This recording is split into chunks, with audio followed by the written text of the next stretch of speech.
Hi class, welcome back. In this presentation, we'll cover Chapter 18, Speaking for Special Occasions.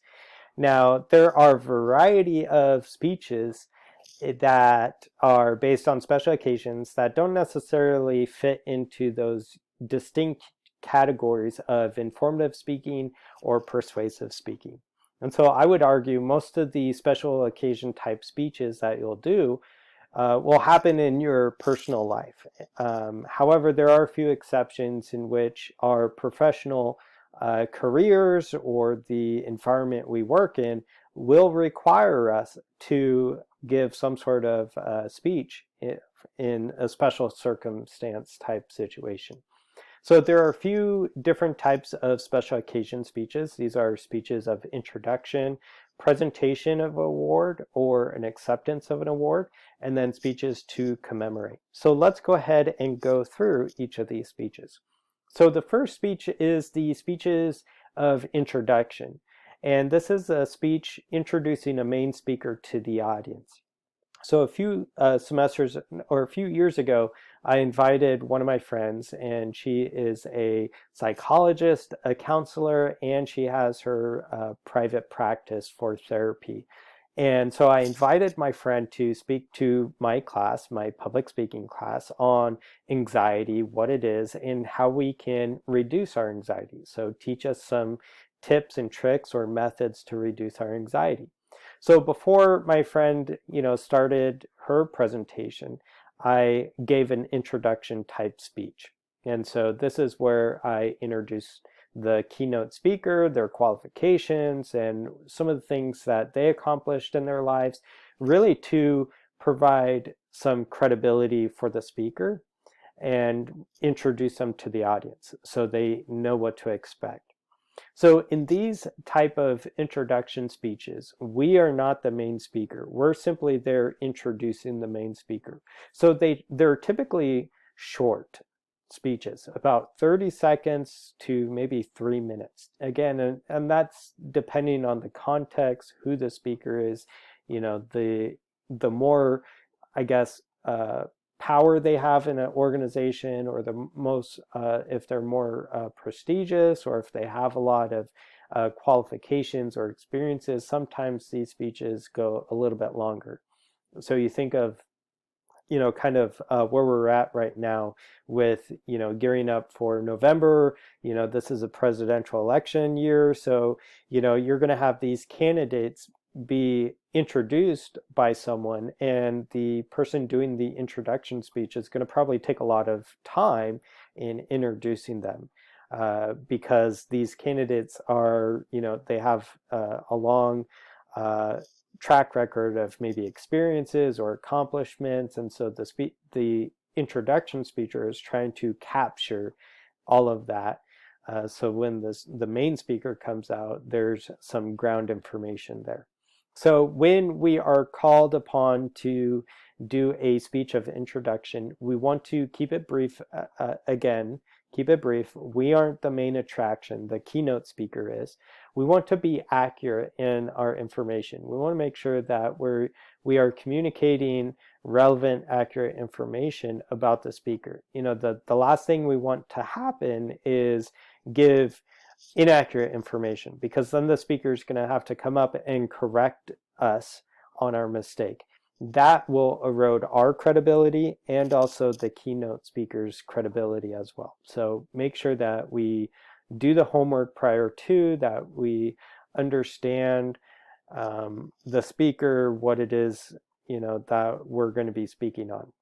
So be accurate. We also want to adapt to the occasion and the audience, right? So, take into consideration, what's the occasion? Why is this speaker speaking to this audience?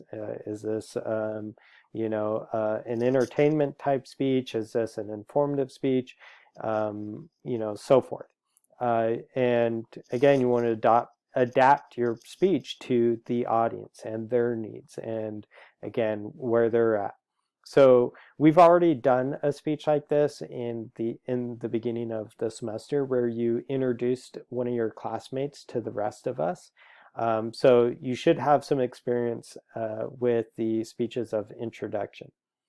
Lastly, we want to build a sense of anticipation. So when we are ending the closure of our introduction speech, we want to actually introduce the person to the audience. And so we might say, without further ado, I would like to introduce to you so-and-so.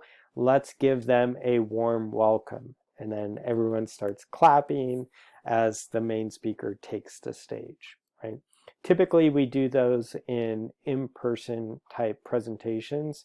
Now, because we are, this semester recording our speeches, you aren't going to necessarily say, let's give them a warm welcome and start clapping. But typically in a normal speech setting, you would do that. Okay, so let's go ahead and move on to speeches of presentation. This is when we craft a speech presenting a gift, an award, or some sort of recognition. And so there'll be moments in our professional lives where we have to present an award, right? Or maybe even in our academics, or maybe you're, the softball coach at your kids' little league baseball team, right? And so you might have to present an award to maybe the best player or something. So this is when we are presenting a gift, an award, or some sort of recognition. So a few things we want to do in this presentation is point out the achievements needed to win this award. So what were some of the things that this person had to do in order to win this award? And then you want to point out the achievements of the recipient. So what were some of the qualities that they brought to the table, or some of the things they did in order to achieve this award? And then lastly, be sure to praise competitors if applicable. So if it was a competition, you want to praise the competitors for their hard work and dedication as well. So speeches of acceptance. This is where now you, as the speaker, are accepting an award. So there are a few things that we want to do. First of which is thank the people bestowing the award. So we want to make sure that we thank the person, the organization that is awarding this recognition.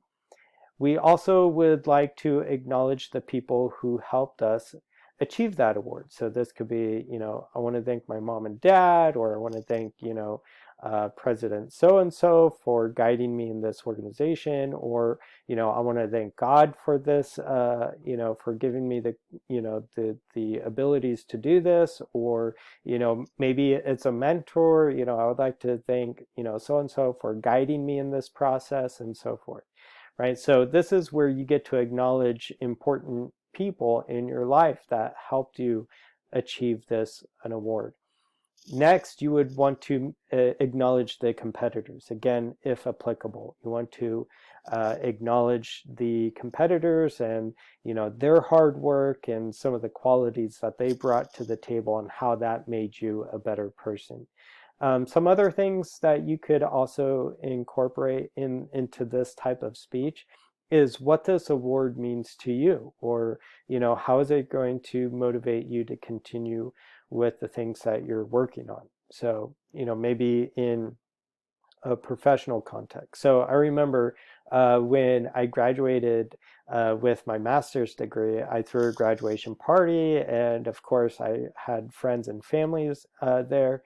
And when the party was getting started, someone said speech, and so I was kind of put on the spot of like, oh shoot, I'm giving a graduation speech at my own graduation party. Like, come on, what's up with that? But I remember a few words that I shared, and I kept it brief, but I said, honestly, this graduate degree or this celebration is a reflection not of my hard work, but all of you. And so then I referenced, my family and friends and the support and the things they did that really helped me become successful, And I truly feel like that with our academic journey.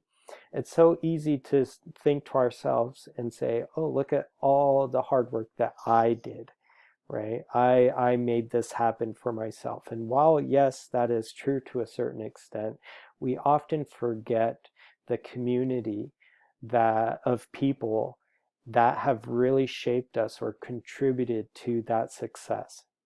Past teachers, maybe it's that friend who, listened to you cry on the phone because you were so stressed out, or maybe it was that teacher or mentor who really shaped the way you thought about, your research or the projects that you were working on.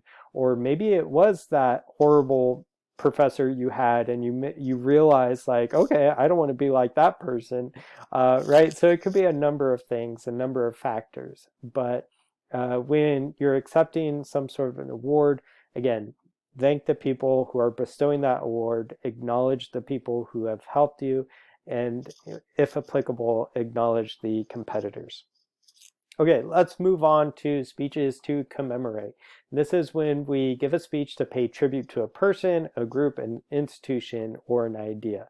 I would argue that a toast is the most common type of commemorative speech that we will do. And so a toast is a brief tribute to a person or an event.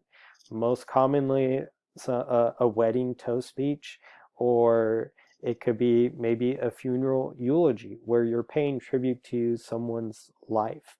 So these are the most common. So in a commemorative speech, we want to inspire the audience. We want to heighten anticipation. And so we do this through using our language creatively, using emotional appeals, and so forth. We want to make sure that we're adjusting the content and the delivery of our speech to fit the situation, right? And so this takes some effort. So a few years ago, I was asked to be the best man of my brother's wedding, and of course, a best man has to give a speech at a wedding reception. And even though, like, at this time I was teaching public speaking, I had, the experience, it still took me a while to creatively figure out how to approach this type of speech. So, some of the things that I considered was, okay, what's the occasion? We're celebrating commitment to, between two people. We're celebrating love and all of that. And so, some of the things that I talked about had to deal with that commitment and love. Some of the things that I avoided was, bringing up embarrassing past relationships, or, embarrassing the couple, or, off-color jokes, because again, in that type of celebration, you have family and friends from different sectors of these people's lives. You have, maybe an old grandma, you have that nosy aunt, or, that uncle that's, is just there, right? So you have all these different people. You have friends, you have people from work, maybe their boss. So you want to keep it appropriate for such a wide demographic of people. And so some of these speeches do take a lot of creativity and a lot of time developing in order to adjust the content and the delivery to fit the situation. So after this video, I will link below this video one of the recordings I received of that of that wedding speech that I did. And even though it's bad quality, like it's hard to hear, you can still be able to identify the structure that I took in that presentation and how I kind of adapt to the situation, the audience, and all of those things. So these are the commemorative speeches. Chances are they'll happen more frequently in our personal lives than professional lives. So in summary, when we are speaking at special occasion type speeches, keep it simple. It doesn't need to be anything elaborate. Be accurate in what you're saying. You really want to adjust to the audience and the occasion. So you want to really reflect on the rhetorical context, who's the audience, what's the occasion, what's the message, what are my qualifications as a speaker. You want to acknowledge the occasion, the audience, and the purpose. Show gratitude and humility. So this specifically if you're accepting an award. And then lastly, practice and practice some more. And then go through the speech a few more times after that to make sure that your delivery is on point. I will end with a brief personal reflection on special occasion speeches.